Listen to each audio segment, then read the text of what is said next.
Hello, Startup Vision. I am Hélène Alunni-Botteri. I am a Senior Vice President at Wells Fargo in the Innovation Group.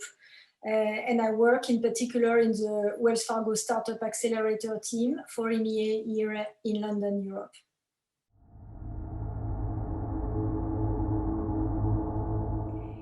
Hello, Hélène. Thank you so much for being with us today on Startup Vision TV. So as you mentioned, you're in charge of the accelerators activities for the EMEA region for Wells Fargo, which is one of the oldest banks in America. So how does a corporate accelerator work, and what are your criteria to select a startup in the program? So you're right, Florence. Wells Fargo was founded in 1852, so it's a very old bank. The accelerator is a bit more recent. It was funded in 2014. And it's a quite unique program. Basically, it's a virtual global program. It targets early stage startups, so those startups that are around Series A. And it provides a 6-month program during which the bank offers coaching and supports around the project, and the ability to get seed funding up to $1 million.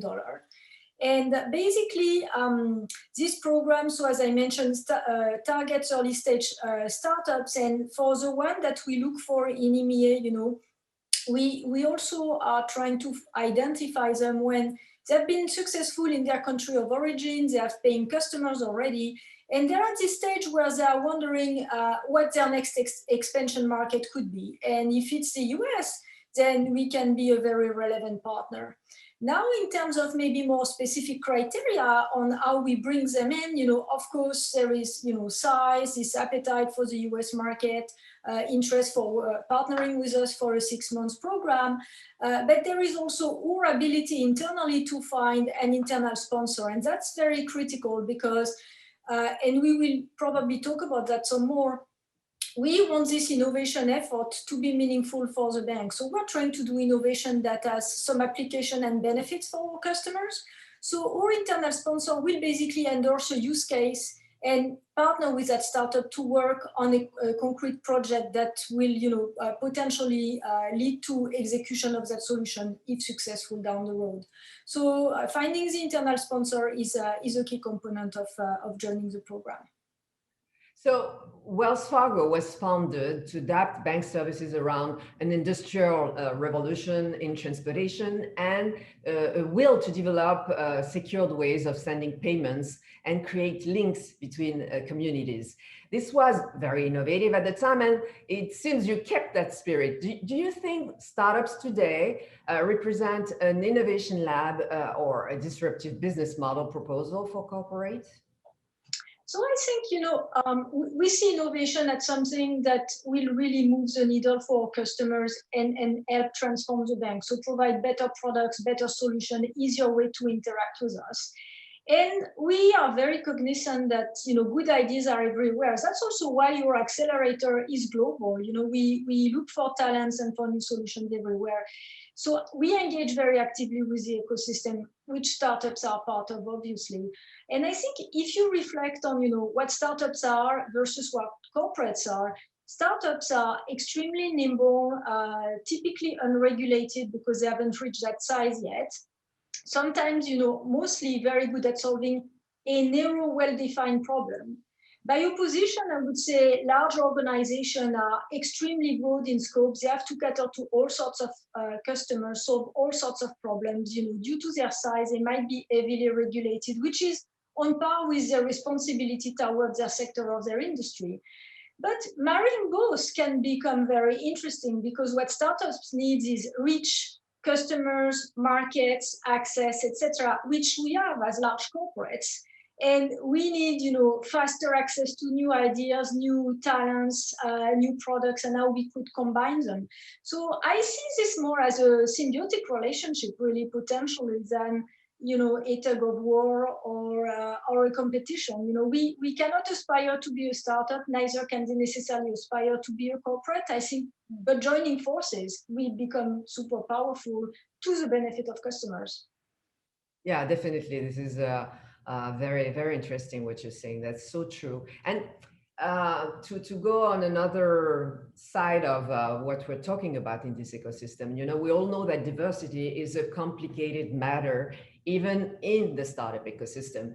And corporate banks tackled those issues long ago, and that gives you a strong experience on how to do things the right way, especially in the startup ecosystem now.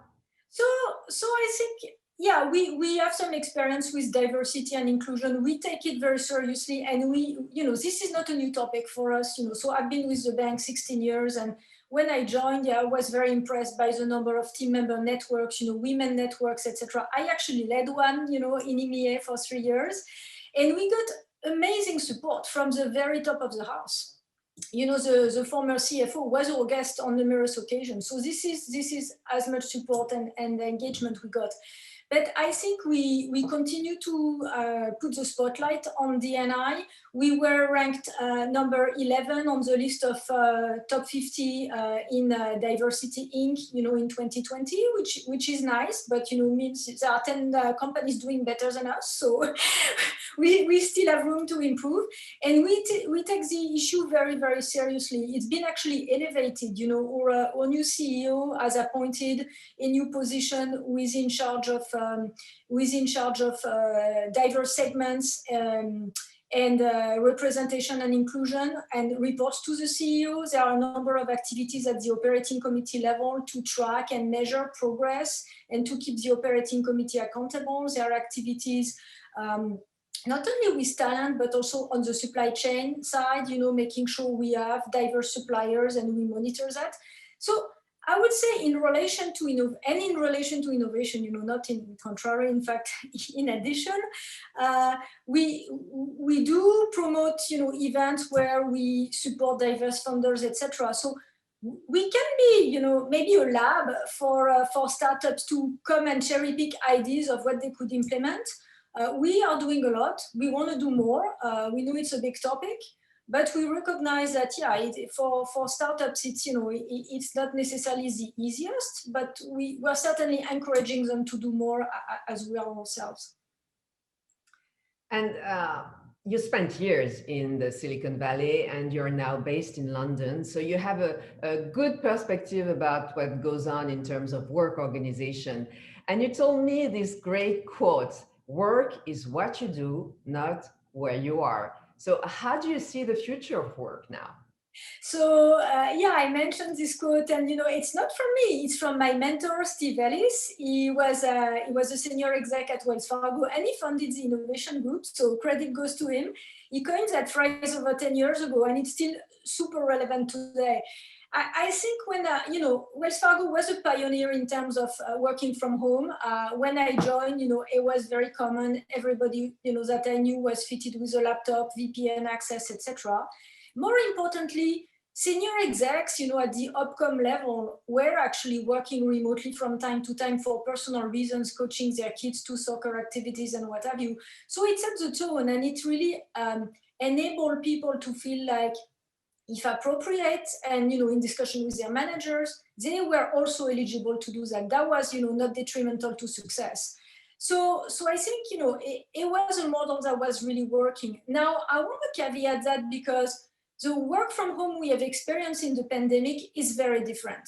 The one I knew was chosen and was punctual, was a few days a week, with all of us having all sorts of social interactions outside. The one we experienced last year was forced on everybody, full-time and in isolation, which is very, very different.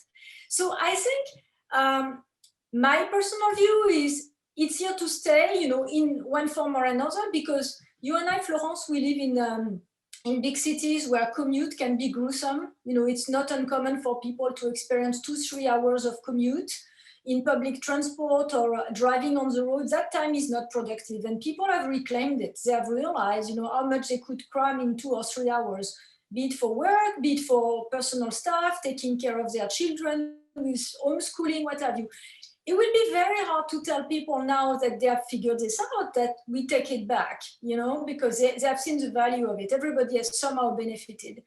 So I think this aspect of, understanding flexibility has been very valuable. Now, depriving everybody of social interaction isn't that great. So we will probably have to strike a balance between how much we need to connect with colleagues, with teams to make work efficient, and how much we need to, be more productive in a way that is not spent in commuting.